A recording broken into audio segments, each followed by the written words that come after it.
ஜனம் தமிழ் நேயர்களுக்கு உங்களுடைய வெல்னஸ் குருஜியுடைய அன்பான காலை வணக்கங்கள். கோடை காலத்தில் கோடையுடைய சூடு நம்மை பயமுறுத்துவதாக இருந்தாலும் கூட மாம்பழத்துடைய சுவை கோடை காலத்திற்காக நம்மை காத்திருக்க வைக்கிறது அப்படிங்கிறது ஒரு அசைக்க முடியாத ஒரு விஷயம்தான் இல்லைங்களா? இன்னைக்கு நம்மில் நிறைய பேர் கோடை வரும்போது எதை விரும்புகிறோமோ இல்லையோ விதவிதமான மாம்பழங்களையும் அவற்றுடைய சுவையையும் மிக ருசித்து சாப்பிடுவதில் நாம் தவறுவதே கிடையாது. மாம்பழம் மிக சிறப்பான சுவை இருக்கக்கூடிய ஒரு பழமாக இருந்தாலும் கூட மாமரம் இன்றைக்கு மனிதனுடைய ஆயுட்காலத்தை நீட்டிக்கக்கூடிய, இன்றைக்கு தீர்க்க முடியாத நோய்களுடைய வகைப்பாட்டியல்ல இருக்கக்கூடிய நிறைய நோய்களை தீர்க்கக்கூடிய ஒரு அருமருந்து அப்படிங்கிறத நம்ம மறந்து விடக்கூடாது. இன்றைக்கு மாமரம் முந்திரி வகை சார்ந்த மரம்னு நமக்கு எத்தனை பேருக்கு தெரியும்? ஆமாங்க, முந்திரியை நம்ம எப்படி பார்க்கிறோமோ அதே போலதான் மாமரமும் அதே குடும்பத்தை சார்ந்த ஒரு மரம் தான் மாமரம். மாமரத்துடைய ஒரு சிறப்பு என்னன்னு பாத்தீங்கன்னா, மாங்காய் அது பிஞ்சாக இருக்கும்போது துவர்ப்பு சுவையும், காயாக மாறும்போது புளிப்பு சுவையையும், பழமாக மாறும்போது இனிப்பு சுவையையும் தரக்கூடிய ஒரு வித்தியாசமான குண அமைப்பை கொண்டிருக்கக்கூடிய ஒரு அழகான பழம். இன்றைக்கு இந்தியாவுடைய தேசிய பழமாக நாம் பார்ப்பது மாம்பழத்தை தான். இந்த மாம்பழம் மலச்சிக்கலை நீக்கக்கூடிய ஒரு அழகான ஒரு பொருளாக இருந்தாலும் கூட அளவுக்கு அதிகமாக சாப்பிடும் போது வயிற்றுப்போக்கையும் ஏற்படுத்தி விடும் அப்படிங்கிறதுனால கொஞ்சம் கவனம் தேவை. மாமரத்துல மாம்பழம் மட்டும்தான் நமக்கு உதவியான்னு கேட்டா கிடையாது. வேர், தண்டு, இலை, பூ, காய், விதைன்னு அனைத்துமே நமக்கு மிகப்பெரிய அளவில் பயன்படுவதை பார்க்கிறோம். இன்றைக்கு மாமரப்பட்டை அல்லது மாம்பட்டைன்னு நம்ம சொல்லக்கூடியது துவர்ப்பு சுவை இருக்கக்கூடிய ஒரு அழகான அருமருந்து. புற்றுநோயை நீக்கக்கூடிய, இதய நோயை நீக்கக்கூடிய, இரத்த குழாய்கள் இருக்கக்கூடிய சுருக்கங்களை நீக்கக்கூடிய ஒரு மிகப்பெரிய சக்தி வாய்ந்த ஒரு மூலிகையாக இன்றைக்கு மாமரத்தை பற்றி நிறைய ஆராய்ச்சிகள் நடந்து கொண்டிருக்கிறது. சில ஆராய்ச்சிகள் இன்றைக்கு இந்த தகவல்களை உறுதி செய்யக்கூடிய அளவுக்கு ஆரம்ப கட்ட ஆராய்ச்சி முடிவுகள் வெளிவந்திருக்கிறதையும் நம்ம பார்க்க முடிகிறது. அதனால மாங்காய் மரம்ங்கிறது வெறும் மாம்பழத்திற்காக மட்டும் கிடையாது. அந்த மரத்துடைய பட்டை மிகப்பெரிய புற்றுநோய்க்கான, இதய நோய்க்கான மருந்தாக இருக்கிறதுங்கிற ஆயுர்வேத தமிழ் மருத்துவத்துடைய கூற்று இன்றைக்கு உறுதி செய்யப்பட்டிருக்கிறத நம்ம பார்க்கிறோம். மாங்கொட்டையிலிருந்து எடுக்கக்கூடிய எண்ணெய் இன்றைக்கு மிகப்பெரிய ஒரு ஃபங்கிசைடுன்னு சொல்லக்கூடிய பூஞ்சைக்கான மிகச்சிறந்த மருந்து. இன்றைக்கு பொதுவாகவே நவீன மருத்துவத்துல பாக்டீரியாக்களுக்கும் சில வகையான பூஞ்சைகளுக்கும் அந்த பூஞ்சைகளுக்கு கொடுக்கக்கூடிய மருந்தும் பக்க விளைவை உண்டாக்கக்கூடிய மோசமான சில மருந்துகளும் கொடுக்கப்படுவதை பார்க்கிறோம். ஆனா ஆயுர்வேத மருத்துவமும் தமிழ் மருத்துவமும் மாங்கொட்டையிலிருந்து எடுக்கக்கூடிய குழி தைலத்தை இன்றைக்கு வெளிப்புறமாக தீர்க்க முடியாத பூஞ்சை நோய்களுக்கு முக்கியமான மருந்தாக கொடுக்கப்படுவதை பார்க்கிறோம். இந்த மருந்துகள் கொடுக்கப்படும் போது மிகப்பெரிய அளவில் பார்த்தீங்கன்னா இந்த பூஞ்சைகளுடைய உருவாக்கமும் பரவுகின்ற வேகமும் குறைந்து போகிறது அப்படிங்கிறது இன்றைக்கு பன்றிகளுக்கு ஏற்படுகின்ற குறிப்பிட்ட வகையான பன்றி இறைச்சியுடைய கெட்டுப்போகின்ற தன்மையை அதிகப்படுத்துகின்ற சில நோய்களை கட்டுப்படுத்த இது உதவுகிறது அப்படிங்கிறது இன்றைக்கு ஆராய்ச்சி பூர்வமாக நிரூபிக்கப்பட்ட ஒரு விஷயமாக இருக்கிறத பார்க்கணும். மா இலையை பொறுத்தவரையிலும் வாய் புண்களையும் வாய் துர்நாற்றத்தையும் மாற்றக்கூடிய மிகப்பெரிய அருமருந்துன்னு சொல்லலாம்.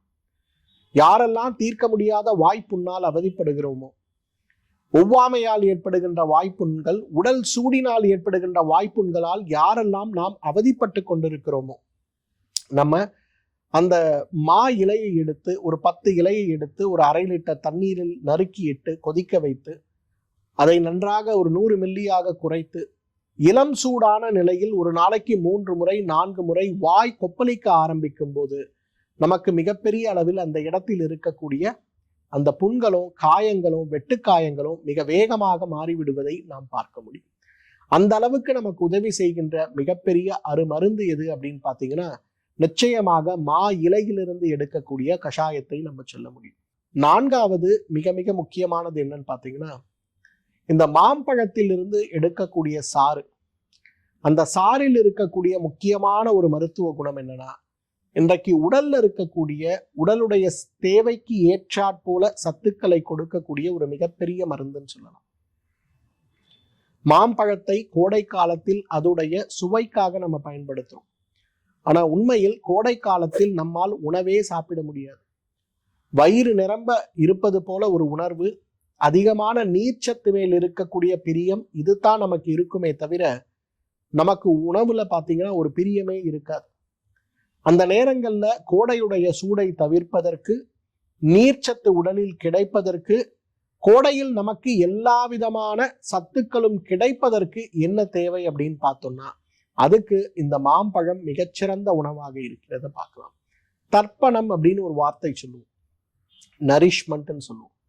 கோடையில் ஏற்படுகின்ற, கோடையுடைய சூடினால் ஏற்படுகின்ற உடல்ல இருக்கக்கூடிய பலவீனங்களை மாற்றி உடல் திசுக்களை மிகப்பெரிய அளவுல புத்துணர்வு அளிக்கக்கூடிய ஒரு அருமருந்து எதுன்னு கேட்டீங்கன்னா மாம்பழம் தான். மாங்கொட்டையுடைய மிகப்பெரிய மற்றொரு மருத்துவ குணம் வயிற்றுப்போக்கு, பெருங்குடல் எரிவு நோயின் சொல்லக்கூடிய இரிட்டபிள் பவல் சிண்ட்ரோம், பெருங்குடல் அழற்சி நோயின் சொல்லக்கூடிய inflammatory Powell disease, ulcerative colitis சொல்லக்கூடிய பெருங்குடல் புண்ணோயின் சொல்லக்கூடிய இந்த 3 நோய்களுக்கும் மிகப்பெரிய தீர்வளிக்கக்கூடிய, நோயை கட்டுப்படுத்தக்கூடிய அழகான அருமருந்து எதுனா மாங்கொட்டை தான். மாம்பருப்பு அந்த காலத்திலலாம் பார்த்தீங்கன்னா வீட்டு சமையலறையில் இருக்கக்கூடிய ஒரு முக்கியமான உணவாக இருக்கும். யாருக்காவது வீட்டில் வயிற்றுப்போக்கு ஏற்படுது, பேதி வாந்தி ஏற்படுது, உடல் சோர்வோட இருக்காங்கன்னா வழக்கமாக வைக்கக்கூடிய கஞ்சியில இந்த மாங்கொட்டையை சிறு துண்டாக நறுக்கி அதில் போட்டு நன்றாக வேக வைத்து மசித்து அதை கொடுப்பாங்க. அதை கொஞ்சம் சாப்பிட ஆரம்பித்தாலே மிகப்பெரிய அளவில் அவர்களுடைய உடல்ல இருக்கக்கூடிய அந்த வயிற்றுப்போக்கை உண்டாக்கக்கூடிய, உடல் கழிவை அதிகப்படுத்தக்கூடிய காரணிகள் குறைந்து உடல் ஆரோக்கியம் அடைகிறத பார்க்க முடியும். மிக வேகமாக உடல் தேர்ச்சி அடைவதையும் பார்க்க முடியும். பெண்களுக்கு ஏற்படுகின்ற அதிகமான உதிரப்போக்கு, காலநிலை மாற்றங்களால் ஏற்படுகின்ற உதிரப்போக்குகள், கருப்பை அதிகமாக சுருங்கி விரிகின்ற பலவீனங்களால் ஏற்படுகின்ற உதிரப்போக்குகள் உட்பட அனைத்தையுமே மாற்றி உடலை ஆரோக்கியப்படுத்துகின்ற அருமருந்து எதுன்னு கேட்டீங்கன்னா நிச்சயமாக மாமரத்திலிருந்து கிடைக்கக்கூடிய பிசின் தான். இன்றைக்கு நிறைய பெண் குழந்தைகள் கூட வெள்ளைப்படுதல் சார்ந்த நோயினால் அவதிப்படும் போது அந்த வெள்ளைப்படுதல் சார்ந்த நோயுடைய சிரமத்தை குறைத்து உடலை ஆரோக்கியப்படுத்தக்கூடிய ஒரு மருந்து எதுன்னு பார்த்தோம்னா நிச்சயமாக மாம்பருப்பை நம்ம சொல்லலாம். அதே போல மாமரத்திலிருந்து கிடைக்கக்கூடிய பிசினை நம்ம சொல்லலாம். சுலபமாக நமக்கு கிடைக்கக்கூடியதுதான் இதெல்லாம். மாமரத்துடைய பிசினை கொண்டு வந்து வெயிலில் நன்றாக உலர்த்தி பொடி செய்து நன்றாக துணியில் இட்டு சலித்து எடுக்கக்கூடிய அந்த சாஃப்ட் பவுடரா இருக்கக்கூடிய பிசினை ஒரு அரை தேக்கரண்டி அளவுக்கு எடுத்து வெந்நீர்ல போட்டு காலை ஒரு வேளை, மாலை ஒரு வேளை, உணவுக்கு முன்பு அப்படின்னு நம்ம சாப்பிடும்போது மிகப்பெரிய அளவுல அது நமக்கு உடல்ல நல்ல மாற்றத்தை உருவாக்குவது மட்டுமல்ல, ஆரோக்கியத்தை மீட்டுக் கொடுப்பதையும் பார்க்க முடியும். பெண்களுடைய உடல் பலம்னு சொல்லக்கூடிய அந்த சக்தி உடலிலிருந்து வெள்ளையாக, கழிவாக, வெள்ளைப்படுதலாக வெளியேறும் போது, அந்த வெள்ளைப்படுதல் ஒரு குறிப்பிட்ட அளவுக்கு மேலே போகும்போது உடல் பொலிவிழந்து, முகப்பொலிவு அற்று, உடல் எடை இழந்து போய் பார்ப்பதற்கே ஏதோ பெரிய நோய் ஏற்பட்டது போல, சர்க்கரை நோய் ஏற்பட்டது போல உடல் பலவீனத்தோடு மனபலவீனமும் அடையக்கூடிய ஒரு சூழலோடு நம்ம இருக்கும்போது அந்த சூழலை மாற்றி உடலை தேற்றி உடலுக்கு தேவையான நரிஷ்மெண்ட்னு சொல்லக்கூடிய தர்ப்பணத்தை கொடுத்து உடலை பலப்படுத்தக்கூடிய அழகான ஒரு மருந்து எதுனா மாம்பருப்பு அல்லது மாமரத்திலிருந்து கிடைக்கக்கூடிய அந்த பிசின் தான். மாமரத்துடைய பயன்களை பற்றி நிறைய நம்ம சொல்லிட்டே போலாம். ஆனா பொதுவான ஒரு நல்ல பயன் என்னன்னா, மாதம் ஒரு முறை பேதிக்கு நம்ம மருந்து எடுக்க வேண்டும் அப்படின்னு வரும்போது 10 மா இலை, 10 கொய்யா இலை, 10 வேப்ப இலை, ஒரு 300 மில்லி தண்ணீர்ல மா இலை, கொய்யா இலை, வேப்ப இலையை இட்டு நன்றாக கொதிக்க வைத்து 100 மில்லியாக குறைத்து அதுல ஒரு 2 கரண்டி விளக்கெண்ணெய் சேர்த்து மாதத்திற்கு ஒரு முறை காலை 5 மணிக்கு நம்ம சாப்பிடணும். இதை சாப்பிட்டோம்னா வயிற்றில் இருக்கக்கூடிய கழிவுகள் வெளியேறி கழிப்பறைக்குள்ள யாரும் போக முடியாத அளவுக்கு வயிறு கழிவுகள் துர்நாற்றத்தோடு வெளியேறுவதை நம்ம பார்க்கலாம். வெளியேறி உடல் ஆரோக்கியம் அடைவதை நம்ம பார்க்க முடியும்.